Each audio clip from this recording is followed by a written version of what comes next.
Hi friends, நீ நான் காதல் அப்கமிங் எபிசோடு என்னென்னு பார்க்கலாம். சுந்தரி செம்மையாக மாட்டிக்கிறாங்க. வச்சாலும் இத்தனை வருஷம் அப்படியே அடங்கியிருந்ததுக்கு செம்ம குடும்ப கொடுத்துட்றாருங்க ஆகாஷ் அப்பா அவங்க அம்மாவுக்கு. அப்படி நாயை இப்படி பண்ணிட்டியடி, என்னடி இப்படி பண்ணிட்டா அப்படின்னு சொல்லிட்டு என்ன மன்னிச்சிருங்கன்னு எல்லார் காலையும் விழுந்து கெஞ்சுறாங்க. ஒரு நிமிஷம் நீ இந்த வீட்டில் இருக்கக்கூடாது அப்படின்னு சொல்லி வெளியே விரட்டி விட்டுறாங்க. வேறு வழி இல்லாமல் எங்கே போகிறது தெரியாமல் தவிக்கிறாங்க. நல்ல வேலை நம்மளை கோத்து விடலை அப்படின்னு நினைக்கிறாங்க. அதுக்கப்புறம் அவங்க சொந்தக்கார வீட்டுக்கு போயிடுறாங்க. எப்படியாவது நான் அந்த வீட்டுக்குள்ள வந்தே தீர்வண்டி, உங்களை விரட்டலாம் நினச்சா கடைசியாக என்ன விரட்டிட்டீங்களா, நான் விட மாட்டேன் அப்படின்னு இன்னமும் இந்த கேடுகட்ட சுந்தரி திருந்தாமத்தான் போகுது வீட்டை விட்டு. அடுத்த ஒன்று அழுகுறாங்க. அந்த அழுகுறாங்க. அவங்க அப்பா அம்மா அத்தை எல்லாருமே கட்டி பிடிச்சிட்டு ஆறுதல் சொல்கிறாங்க. அழுகாதம்மா விடு அப்படிங்கிறாங்க. உனக்கு தாய் மாதிரி தான் அவன் தங்கச்சி இருக்காளே, அப்புறம் என்ன அப்படிங்கிறாங்க. என் அபி மட்டும் இல்லைன்னா என்ன இருக்கும் அப்படின்ற தங்கச்சியை பார்த்துட்டு அப்படின்னு கட்டி பிடிச்சி அழுகிறாங்க.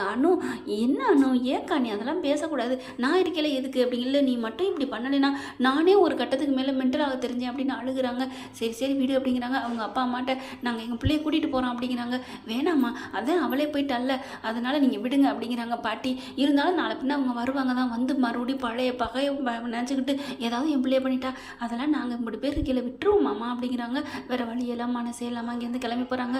அதுக்கப்புறம் ஆகாஷ் அபி ராகு 4 பேரையும் கூப்பிட்டு வச்சு உட்கார வச்சு அவங்க அஞ்சலியும் அவங்க பாட்டியும் பேசுகிறாங்க. முரளி இருந்துட்டு என்ன பேச போகிறாங்க, மாநாடு போட போகிறாங்களா அப்படின்னு உட்காந்துருக்காங்க. இங்கே முரளி ஒரு மாதிரியை பார்த்துக்கிட்டே உட்காந்துருக்கானா. இங்கே பாருங்கப்பா, நீங்கள் 4 பேர் கல்யாணம் ஆகி எம்பிட்டு நாளாச்சு, ஒரு வாந்தி எடுக்கலை, ஒரு புழுப்பூச்சி இல்லை, ஒரு நல்ல செய்தி இல்லை அப்படிங்கல, எல்லாமே ஒரே கான்செப்ட் தானே, அதுக்கே தனித்தனியாக சொல்கிறீங்க அப்படின்னு அபி கேட்க, இந்த வாய் இருக்கே வாய் அப்படிங்கிறாங்க. அதுக்கப்புறம் இங்கே பாரு நீங்கள் ஆகாஷ் இங்கே வாடா, நான் இப்போ சொல்கிறேன் உங்களுக்கு இன்றைக்கே உங்களுக்கு ஃபஸ்ட் நைட் நடக்கணும் அப்படின்றாங்களா. பார்க்குறாங்க. எங்களுக்கு சந்தோஷம் அப்படிங்கிறாங்க. அப்படியே அபி ராகவும் பார்க்குறாங்களா. என்ன உங்களுக்கு தான், ஐயோ பாட்டி எங்களுக்கெல்லாம் வேணாம் அப்படின்றாங்க. ஏன்டா, அதை நாங்கள் பார்த்துக்குறோம், எங்களுக்கு முதல்ல நடக்கலைன்னு யார் சொன்னா, என்ன சொல்கிற, அதெல்லாம் நாங்கள் எப்போ நடந்துருச்சு, இவங்க வேணால் நடக்கலாம், கல்யாணம் வேணால் அவங்களுக்கு முன்னாடி நடந்திருக்கலாம், ஆனால் ஃபஸ்ட் நைட் எங்களுக்கு தான் அப்படிங்கல.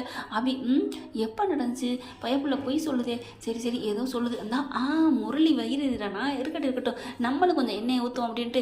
ஆமாம் பாட்டி, அதெல்லாம் நாங்கள் எங்களுக்குள்ளே எப்போவோ எப்போ முடிஞ்சிச்சு, அது எப்போன்னு சொல்ல முடியல.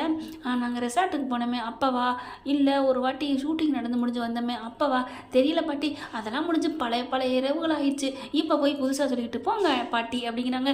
ரொம்ப சந்தோஷம் தாண்டி எனக்கு அதை பொறுத்த வரைக்கும் அப்படிங்கிறாங்க. அணுவுக்கும் ஆகாஷுக்கும் முதலிரவு ஏற்பாடு பண்ணிடுறாங்களா. இங்கே முரளி அப்படியே நொந்துக்கிட்டு இருக்கான். ஐயோ கம்பெனி சொல்கிறதுக்கு ஆள் இல்லையே, இவங்களுக்கு ஏற்கனவே ஃபர்ஸ்ட் நைட் நடந்துருச்சா, முரளி பயங்கரமாக நொந்துக்கிட்டு நிற்கிறான். ஆனாலும் அவனுக்கு ஒரு டவுட் வந்து எட்டி பார்க்குது. கண்டிப்பாக அபியும் ராகவும் பொய் சொல்கிறாங்க, அவங்க கண்ணில் தெரியுது. அது எப்படி அவன் அதெல்லாம் மாறி இருக்க மாட்டேன், அதுவும் எப்போவோ ஃபஸ்ட் நைட் நடந்துச்சுன்னு சொன்னால் தான் நம்ப முடியலை. அப்போ இது 2 பொய் சொல்லுதுன்னு மறுபடியும் இவன் பிளானை மாற்றிடுறான். ஏன்னா அவங்க இப்போ தான் அப்படின்னு சொல்லி தான் கூட பரவாயில்ல, ஃபஸ்ட் நைட் நடந்து எப்போவோ நடந்தா சொன்னால் அப்போல்லாம் அது கீரி மாமமாக இருந்துச்சுங்க, அதை வச்சு இவன் கணிச்சிக்கிறான். அடுத்து பார்த்தீங்கன்னா அவங்க போய் படுத்துடுறாங்களா. ஃபஸ்ட் நைட்டுக்கு ஏற்பாடு பண்ணி முடிச்சிடுறாங்க. அபியும் ராகவும் தனியாக ரூம்குள்ள வரையில் அப்படி பார்க்குறாங்க. என்ன அபி என்ன பார்க்குற அப்படிங்கல. இல்லை நீங்கள் ஃபஸ்ட் டைம் நடந்துச்சுன்னு சொன்னீங்களே, அதான் ஏன்னு கேட்டேன். அப்படி அதான் எதுக்கு போய் சொன்னீங்க அப்படிங்கல. ஆமாம் அவனை பார்த்தில எப்படி இருந்தான், அதான் நீங்கள் அதுக்கு தான் நீங்கள் சொல்றீங்கன்னு நினச்சேன் அப்படிங்கிறாங்க. நமக்கு ஃபஸ்ட் நைட்லாம் நடக்கலைங்கிறது எனக்கு தெரியும், உனக்கு தெரியும், நான் சும்மா சொன்னேன் அப்படிங்கல. ஒரு மாதிரி அப்படின்னு பார்க்குறாங்களா. அபியை பார்க்குறாரு ராகு. என்ன அபி ஏன் ஒரு மாதிரியாக இருக்கிற அப்படின்னு கேட்குறாங்க. உனக்கு ஏதாவது அந்த ஏற்பாடு பண்ணணுமா அந்த மாதிரி நினைக்கிறியா. ஆமாம், அக்காவுக்கும் மாமாவும் சந்தோஷமாக இருக்க போகிறாங்க, நம்மளும் நீங்களே என்ன புரிஞ்சுக்கிட்டீங்க, நானும் உங்களை புரிஞ்சுக்கிட்டேன், அப்படியே 2 பேருக்கு ஏற்பாடு பண்ணியிருந்தால் சந்தோஷமாக தான் இருந்திருக்கும் அப்படிங்கிறாங்க. என்ன அப்படி இப்படி சொல்லிவிட்ட, உன்னோட ஆசை ஒன்றொன்னே நான் நிறைவேற்றி வைக்கிறதே என்னோட வேலை அப்படிங்கிற. என்ன சொல்கிறீங்க. ஆமாம், நீ ஒரு ஆசை சொல்லியிருக்க, அதை நிறைவேற்றிட்டு அந்த இதில் இந்த ஆசையை நிறைவேற்றி நான் தீருவேன், கண்டிப்பாக நடக்கும் அப்படிங்கிறாங்க. என்ன சொல்லுங்கள் அப்படிங்கிறாங்க. அது நடக்கும் இரு அப்படி சொல்லிடுறாங்க.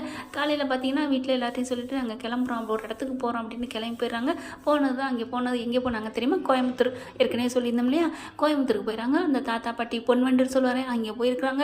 அவங்களும் நல்லபடியாக கவனிக்கிறாங்க. அதுக்கப்புறம் இவங்க 2 பேரும் என்ஜாய் பண்ணுறேன்னு வீட்டை விட்டு போகிறாங்க. ஆனாலும் இவங்க 2 பேரும் என்ன பண்ணுறாங்க, தோட்டத்துக்கு போகணும்னு சொல்லிட்டு தோட்டத்துக்கு போய் நல்லா பம்பு செட்டில் தண்ணி ஆட்டம் போட்டு நல்லா முங்கி ஈரத்தோடு எழுந்திரிச்சு எங்கே போகிறது எப்படி தோட்டம்னு தெரியாமல் அவங்களோட ரூம்லேயே போய் தங்கிடுறாங்க, சந்தோஷமாக இருக்காங்க. அதுக்கப்புறம் பார்த்தீங்கன்னா தாத்தா பாட்டி இங்கே காணோன்னு தேடுறாங்க. அதுக்கப்புறம் ராகுவுக்கு ஃபோன் அடிக்கிறாங்க. ஃபோன் அடித்தோன்னா தாத்தா நாங்கள் இங்கே பம்பு செட்டில் இருக்கோம் அப்படிங்கிறாங்க. இருங்கப்பா நாங்களும் வர்றோம் அப்படின்ட்டு வராங்க. வந்ததுக்கப்புறம் என்னப்பா ராகவ், என்னம்மா அபி, என்ன பொண்ணு வண்டு அப்படிங்கிறாங்க. என்ன தாத்தா, உன்னை அங்கே தானே வீட்டில் தானே இருக்க சொன்னோம், இங்கே வந்துட்டு அப்படின்னு சொன்னோன்னே, தாத்தா அப்படின்னு சொல்லிட்டு அங்கே எதுக்கு எங்களை விட்டு வந்தீங்க, ரொமான்ஸ் பண்ணீங்கன்னா இங்கே டபுள் ரொமான்ஸ் நடந்துருச்சு தாத்தா அப்படிங்கிறாங்க. என்ன சொல்கிற அப்படிங்கல. அதெல்லாம் ஒன்றும் இல்லை தாத்தா அப்படிங்கிறாங்க. அப்போ புரிஞ்சுக்கிறாங்க ரெண்டு பேரும். அப்போ நீங்கள் ரெண்டு பேரும் சந்தோஷமாக இருந்தீங்களே, அது வரைக்கும் எங்களுக்கு சந்தோஷம்ப்பா அப்படிங்கிறாங்க. பார்க்குறாங்க அப்படியே நிமிரவே இல்லை. ராகவங்கிட்ட வைக்கப்பட்டு நிற்கிறாரு, அபி எங்கிட்ட வைக்கப்பட்டு நிற்கிது. என்னம்மா ஆச்சு உங்க ரெண்டு பேருக்கும் அப்படிங்கிறாங்க. இல்லை தாத்தா, இல்லை பாட்டி, எனக்கு கொஞ்சம் வெக்கமாக இருக்குது அப்படிங்கிறாங்க.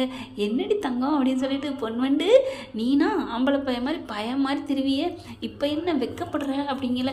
அதெல்லாம் அப்படி தாங்க, உங்களுக்கு தெரியாதா, அன்பான புருஷன் கை வச்சா அவ்வளோதான், ஸோ அப்படியே நம்ம மிதந்துருவோமே உலகத்தை விட்டே அப்படிங்கிறாங்க. சரி சரி வாங்க நம்ம கொஞ்சம் சுற்றி பார்ப்போம் நம்ம தோட்டத்தெல்லாம் அப்படின்னு சொல்லிட்டு கூட்டிகிட்டு போகிறாங்க. கூட்டிகிட்டு போய் எல்லா இடத்தையும் சுற்றி காமிக்கிறாங்க.